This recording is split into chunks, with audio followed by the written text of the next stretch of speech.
मुझे ये कहता है कि तुम तो क्रिश्चियन हो, तो मैंने कहा कि ठीक है कोई मसला नहीं है, मैं तुम्हारे लिए ना इस्लाम भी कबूल कर लेती हूँ। घर में मैंने नहीं था बताया, जाहिर है अगर घर वालों को पता चलता तो वो तो मुझे भी मारते और इसको भी मारते। लेकिन वो बार बार मुझे फिजिकली कहता था कि मेरे साथ फिजिकल हो, लेकिन मैंने उसको यही कहा कि इस्लाम में मैं तुम्हारी वजह से भी हुई हूँ कुछ, लेकिन मुझे पहले भी इंटरेस्ट था, तो मैंने पूरा इस्लाम पढ़ के फिर इस्लाम कबूल किया।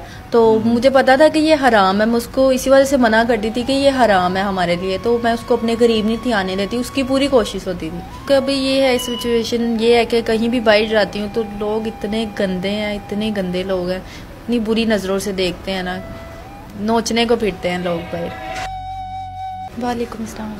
अच्छा बहन बताइएगा कि आप क्रिश्चियन से मुसलमान हुई, इसकी क्या कहानी है? अपने घर छोड़ के दूसरे शहर आ गई हैं, इसकी क्या कहानी है? बचपन से ही मुझे इस्लामियात में इंटरेस्ट था, स्कूल टाइम से ही मुस्लिम फ्रेंड्स थी मेरी, तो इस्लामियात में मुझे स्टार्टिंग में इंटरेस्ट था। वो मुझे नमाज रोज़ा के बारे में बताती होती थी, तो इस्लामियात मेरा फेवरेट सब्जेक्ट होता था। तो जब फर्स्ट ईयर में मैं आई तो ये लड़का मेरी ज़िंदगी में आया, तो हमारा रिलेशन रहा 2 साल का ना, तो पसंद आ गया मुझे। तो ये था कि ये मुझे कहता था कि मैंने इसको बोला कि मैंने तुमसे शादी करनी है, तो मुझे ये कहता है कि तुम तो क्रिश्चियन हो, तो मैंने कहा कि ठीक है कोई मसला नहीं है, मैं तुम्हारे लिए ना इस्लाम भी कबूल कर लेती हूँ। इंटरेस्ट मुझे पहले था कुछ, इसकी वजह से फिर मैंने इस्लाम कबूल किया। घर में मैंने नहीं था बताया, जाहिर है अगर घर वालों को पता चलता तो वो तो मुझे भी मारते और इसको भी मारते। तो घर में मैंने नहीं था बताया ना कि मैंने इस्लाम कबूल कर लिया, इसके प्यार में मैंने इस्लाम कबूल किया। तो एक दिन यूँ हमारा प्लान बना कि इसने मुझे कहा कि तुम बस स्टेशन पर आ जाओ ना, मैं भी उधर आऊँगा। हमारा एक टाइम बना, मैं भी उस टाइम पे चली गई, ये भी उस टाइम पे आ गया। मेरे माँ बाप ने जो मेरे लिए जेवरात और जो रकम रखी हुई थी मेरी शादी के लिए, वो सारा कुछ मैंने उठाया और लेके अपने साथ आ गई हूँ इसके पास। जी, वो लड़के के प्यार में सारा कुछ लेके आ गई हूँ। इसने उधर से मुझे गाड़ी में बिठाया अपने साथ, दूसरे शहर मुझे ले आया, तो एक फ्लैट पे मुझे लेके गया, क्योंकि इसने मुझे ना बहुत अमीर शो करवाया हुआ था कि मैं बहुत अमीर तरीन इंसान हूँ ये वो। तो इसने फ्लैट पे लेके गया, तो मुझे कहता था कि ये मेरा फ्लैट है, बट वो किसी और का फ्लैट था, इसके दोस्त का फ्लैट था। जब वो आपको यहाँ पे ले आया तो आपने वैसे जब घर से निकली हैं या घर से निकलने का प्लान बना, तो आपने ये नहीं सोचा मैं अपने माँ बाप को बताऊँ कि मैं इस लड़के को पसंद करती हूँ, इस लड़के से मैं शादी करना चाहती हूँ? जी, मैं बता भी देती उनको, लेकिन ये था कि जब मैंने उनको बताना था कि ये लड़का मुस्लिम है, तो उन्होंने तो ऑटोमेटिकली मुझे यही कहना था कि तुम तो शादी कर ही नहीं सकते हमें, क्योंकि अलाउ नहीं है मुस्लिम्स में शादी करना। तो इसी वजह बेहतर समझा कि मैं अपने प्यार को पूरा करूँगी, लड़के के पीछे लग के अपना घर बार छोड़ के इसके साथ चली जाऊँ। जी ऐसे। तो उसके बाद जब आपने उसके घर बार का नहीं देखा कि घर बार कहाँ पे, उसका बहन भाई कौन है, कैसे है, कि पीछे किस तरह से है, आपने इन चीज़ों के बारे में उससे नहीं पूछा? नहीं, मैंने कुछ भी नहीं पूछा। तो घर में क्या क्या चीज़ें आप लेके आई थी, जेवरात या पैसे, कितने जेवरात वगैरह लाई थी आप? तकरीबन 3 तोले सोना था और कुछ लाखों में रकम थी। अच्छा, तो उन्हें आपने अपने पास नहीं रखा कि अगर आप पैसे ले आई हैं, आपकी शादी हुई नहीं, निकाह हुआ नहीं, तो उसके बाद आते ही आपने उसे ये नहीं कहा कि अब मैं घर से तो आ गई हूँ, अब हम इस अपार्टमेंट में आ गए, फ्लैट में आ गए हैं, रह रहे हैं यहाँ पे, तो अब मेरे साथ निकाह करो? मैंने उसको बहुत ज़्यादा फोर्स किया कि हम निकाह करें, लेकिन वो बार बार मुझे फिजिकली कहता था कि मेरे साथ फिजिकल हो, लेकिन मैंने उसको यही कहा कि इस्लाम में मैं तुम्हारी वजह से भी हुई हूँ कुछ, लेकिन मुझे पहले भी इंटरेस्ट था, तो मैंने पूरा इस्लाम पढ़ के फिर इस्लाम कबूल किया। तो मुझे पता था कि ये हराम है, मैं उसको इसी वजह से मना करती थी कि ये हराम है हमारे लिए, तो मैं उसको अपने करीब नहीं थी आने देती, उसकी पूरी कोशिश होती थी।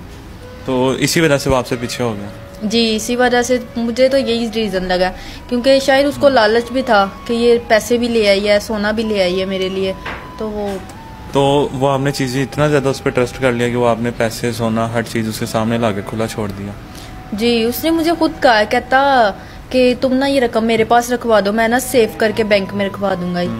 तो मैंने कहा कि ठीक है, मुझे यही था कि इतना अमीर तरीन है, इसको क्या मेरे कुछ जेवरात से हो ना, तो मैंने उस पर ट्रस्ट करके सारा कुछ उसके हाथ में दे दिया था।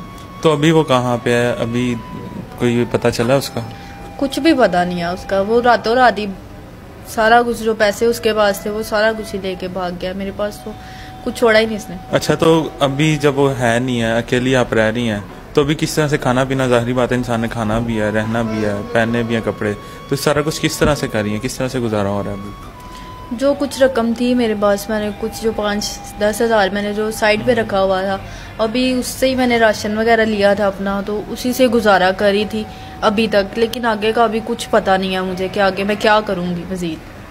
तो इस चीज़ से कभी, अभी आप अकेली हैं, अकेली रहती हैं, खाना पीना भी अकेले है, हर चीज़ अकेले है, तो कभी पछतावा नहीं होता कि मैं अपने माँ बाप पास रह लेती, या ऐसा कदम मैं ना उठाती, या पहले शादी कर लेती फिर इसके साथ इस तरह से करती? बहुत पछतावा ही है सिर्फ इस टाइम मेरे पास, और मैं क्या कर सकती हूँ।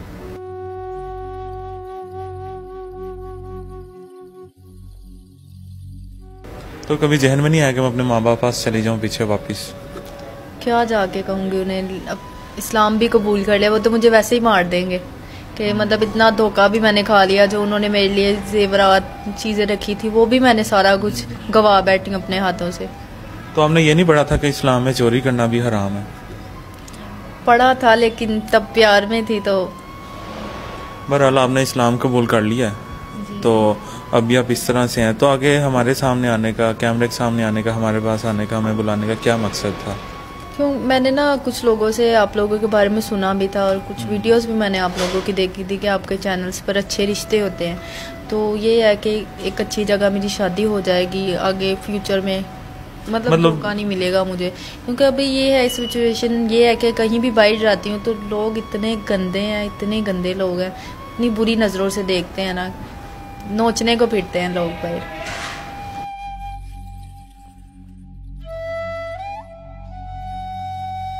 तो अभी आप यही चाहती हैं कि आगे कोई अच्छा रिश्ता हो, कोई अच्छा इंसान हो?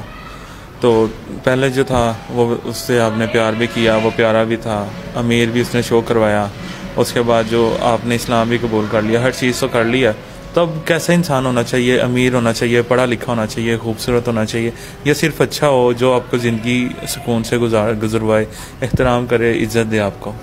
जी बस यही चाहती हूँ कि इज़्ज़त करने वाला हो और ज़िंदगी में सुकून आ जाए मुझे। मतलब खूबसूरत से या एज वाइज मुझे कोई मसला नहीं है इस टाइम ना। जो आप कोई सी मुल्क रखी है दूसरा मुल्क भी ले जाएगी, मसला तो नहीं है? नहीं, कोई मसला नहीं है मुझे। तो अभी आप हमारे रेफरेंस से करना चाहती हैं?